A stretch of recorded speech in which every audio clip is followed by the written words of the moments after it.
All right, our Matt Underwood is down there covering the winter meetings in Nashville. Matt, from Opryland, quite a place. I've been there, and it is like a city unto itself. Matt, what is all this about Pastano?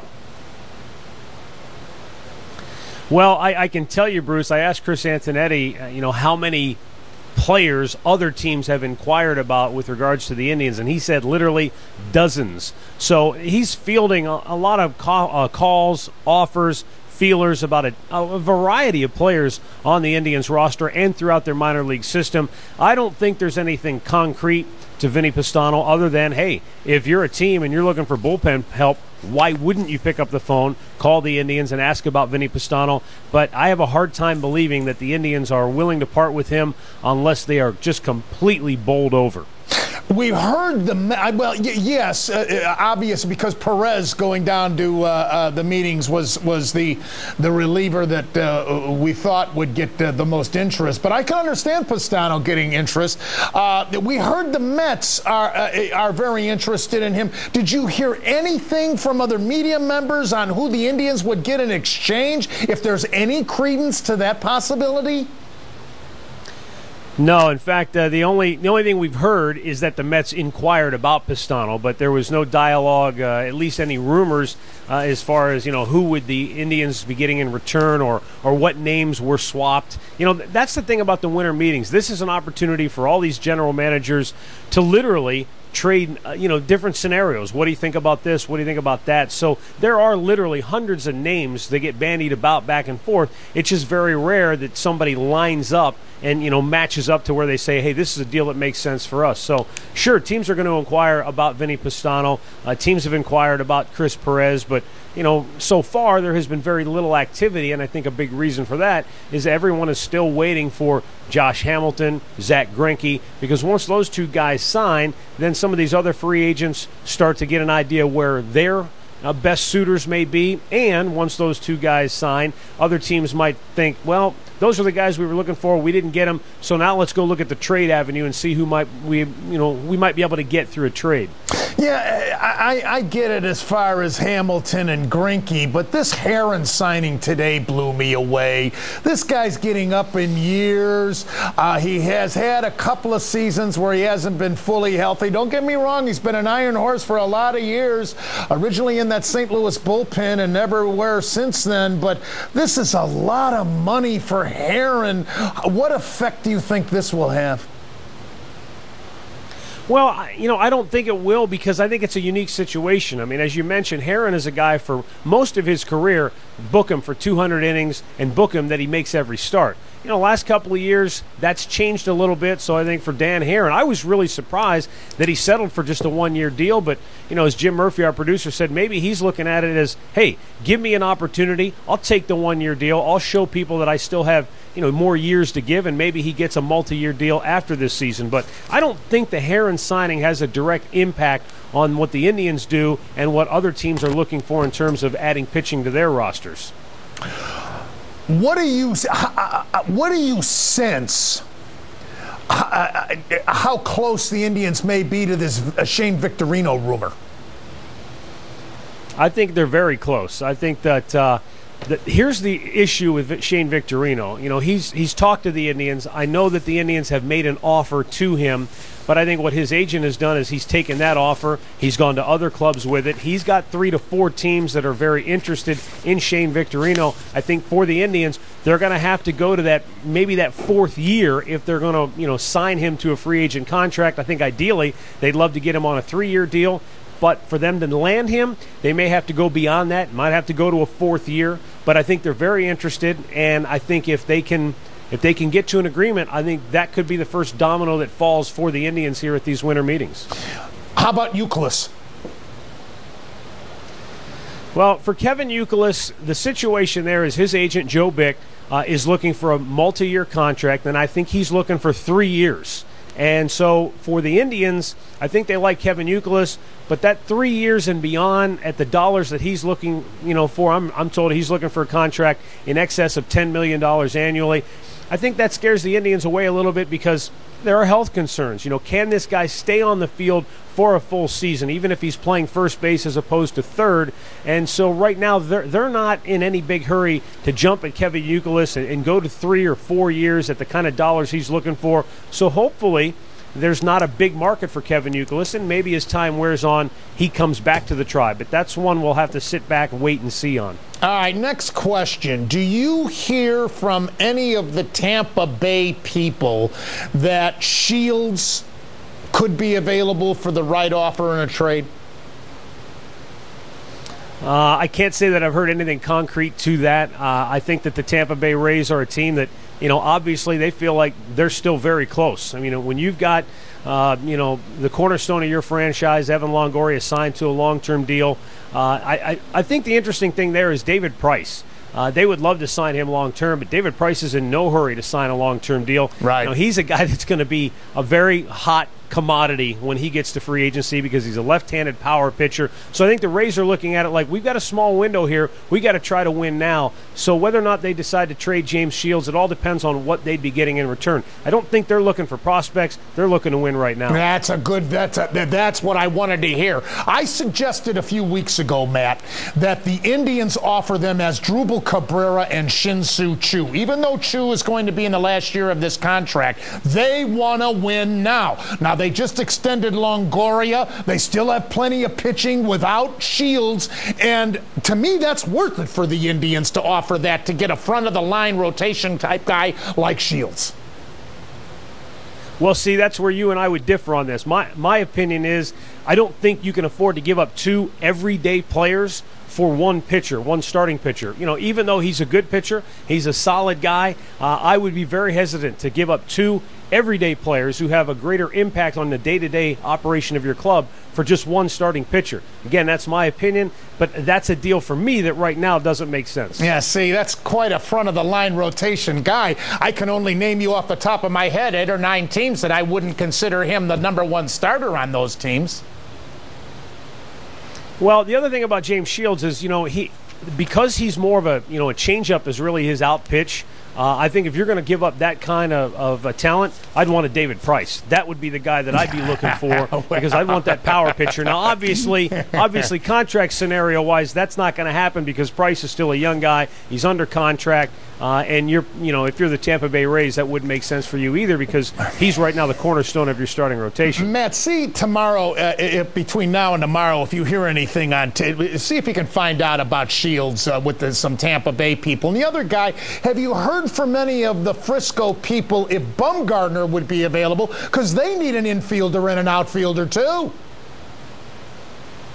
Yeah, but I think with Angel Pagan, signing a big deal, I don't see where the matchup is right now for the Indians. So here's the thing, I think for the Indians right now, they're looking for, if they're going to trade Asdrubal Cabrera, they want at least 2 starting pitchers, if not more. We've already heard the reports that they were talking to a team about 3 pitchers or 3 players. Presumably 2 pitchers, and then a third was added to the list, and the deal kind of fell apart. I think if the Indians are going to move Cabrera, they're looking for at least 2, if not more, players in return. 2, preferably 2 starting pitchers who, we're not talking about prospects here. They're looking for guys who are, maybe 1 year service time or less, or AAA guys who are knocking on the door to get to the big league level. And I like the fact that Chris Antonetti, at least to this point, is holding firm. You've got the chip. You've got Asdrubal Cabrera. If you're going to trade him, make sure you maximize your returns, and I think that's what he's trying to do at these winter meetings. You know who that team is? There are a lot of varying reports. One report said it was the Detroit Tigers, which, hey, makes sense. If you're going to trade within your division, and as we know, it's very tricky. And I talked to Chris Antonetti about that today. You'll hear that coming up in our conversation. If you're going to trade within your division, it has to exponentially benefit your club. And so, because, if you're trading a guy to a division contender, you're making them better. So you've got to get a huge haul in return. I don't know that the Indians and Tigers line up ultimately, but I think they have had conversations as they have had with other clubs as well. What do you hear on San Diego? There are rumors that they would be interested in Justin Masterson. I don't know if Jimenez's name should be in there, but I have seen. Is that more coming from the Cleveland end, or has San Diego, to your knowledge, expressed an interest in either or? I do know I talked with a San Diego Padres high-ranking official, and he told me they do not have interest in Ubaldo Jimenez. They are not interested in the right-hander. But I think Justin Masterson is a guy who is, going to be sought after. Now, again, it comes back to Chris Antonetti getting the right package in return. Would he trade Justin Masterson? Absolutely, if the return is right. So Masterson's name is going to be out there. You'll probably hear it, thrown around in a number of different rumors. But I don't think there's enough interest in Ubaldo Jimenez, even though his contract is not exorbitant. I think teams look at what happened to him last year. He didn't pitch well. The velocity isn't where it once was. So I don't think teams are in a big hurry to call the Indians about Ubaldo Jimenez. Masterson, on the other hand, is somebody that is very attractive to a number of different clubs. So I think they will have conversations, will have dialogue. But again, Bruce, it comes back to, can they match up? Can they get the return they're looking for if they're going to move a guy like Masterson? It's known that Oakland needs a shortstop. Billy Beane swears he's not going to trade one of those young pitchers. But, general managers say stuff all the time. Do you think that's a possibility? I certainly do. I think if you look at a number of different teams, you can go around the league and say, well, who's looking for shortstops? And all those teams are easy to identify. But again, it comes back to what can you get in return? And if you're Chris Antonetti, you don't have to be in a huge hurry to move Asdrubal Cabrera. It doesn't have to happen at these meetings, but at least he's laying the groundwork. He's letting teams know this is what it's going to cost if we're going to entertain the idea of trading Cabrera. So far, I think that's what's happened. He's laid the groundwork. He's told teams what it's going to cost. He's looking for at least three top-flight guys, as I mentioned, either Major League ready or AAA guys. He's not looking for A-ball, AA long-term prospects. He's looking for guys that can help them in the very near short-term future. Couple of questions about some other guys. I'll let you slide, Matt. Rodriguez, this news about Rodriguez, anything out of the Yankees on what they may do to compensate for his loss? Well, I think they're certainly looking for a short-term fit, somebody that can help them, because A-Rod's going to be out 4 to 6 months. And, we don't know about Derek Jeter, if he'll be ready to go at the start of the year. So I think the question for the Yankees is, and, the name Marco Scudero came up. Would the Yankees be looking at a guy like that? These are guys, a lot of the guys that are going to be talked about, they want full-time jobs. They don't want to go somewhere as a short-term starting position, right, and then once somebody gets healthy, they're relegated to the bench. So, for the Yankees, who knows where they're going to go to find short-term fill-ins, because they're paying A-Rod and Jeter a ton of money. So once those guys are healthy, they're going to be in the starting lineup. I think the real issue with Alex Rodriguez, and I heard Peter Gammons talk about this earlier today, when you have a hip surgery like he's had, something that is that detailed, it changes your gait. And so what happens is you start using muscles when your gait changes that you weren't using before. So with 5 years and $138 million left on his contract, the Yankees have to be wondering what lies ahead in terms of future potential injuries for Alex Rodriguez. It's not an enviable position, but they signed the contract. They're going to have to live with it. Yeah, I feel real sorry for him. Let me ask you about Hamilton. There's word that the Mariners are talking to him. Can they afford him, or is his agent seeking ungodly money because he's not assured? There's a risk factor with Hamilton, Matt, big time. There is a risk factor, and I think the fact that the Texas Rangers initially were not going to go beyond 3 years, now I'm hearing that they're willing to go to a 4th year. So I think the Rangers are still very much in play to re-sign Josh Hamilton. Obviously, he's got a comfort level there. It makes the most sense that he would stay there. But the thing about Josh Hamilton, he's a guy who talks about religion a lot. I don't think he's a guy who's necessarily with his agent, who's very under the radar. You don't hear any rumors coming from his agent. I don't think he's looking for top dollar, top years. He's looking for a place that he feels good, that he feels comfortable, that he can live his life and try to avoid some of the pitfalls he's had in the past. So if he feels like Seattle's a good fit for him personally, I don't think that the Mariners are out of the running at all. And Seattle, as we have learned from their ownership in the past, they've got money. They have money to spend. It's a question of spending it in the right places. We've also heard that they may be talking about Felix Hernandez signing him to something that would amount to a lifetime contract. So that would eat up a ton of years and a ton of dollars for them as well. And finally, Greinke, with this multi-billion-dollar television deal that the Dodgers have now, are they the ones that are making this big surge? I can't believe the Angels made that trade to get Greinke to let him slide away. They've got that big billion-dollar deal on TV, too. Yeah, it is surprising. And what we've heard so far is that most teams who have an interest in Greinke feel like, well, the way the Dodgers are spending like drunken sailors, we have no chance, because the Dodgers have basically said, look, we don't really have a payroll. We're going to spend whatever we have to put the guys on the field that we want to put there. So I think some teams are feeling like, well, even if we have an interest in Greinke, the Dodgers are just going to simply come up with a blank checkbook and say, what do you want? We'll match it. We'll go beyond it.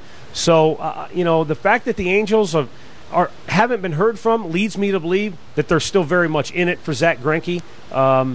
But right now, all you're hearing is that it's the Dodgers. And in my conversation with Mark Shapiro, who you might hear that coming up later in the show today, I asked him about the impact of the Dodgers and what they're doing, because, hey, for the first time in a long time, the Dodgers, not the Yankees, are going to have the highest payroll in baseball. So How does that impact the industry? How does that impact teams like ours, the Cleveland Indians, and other small market clubs? Right.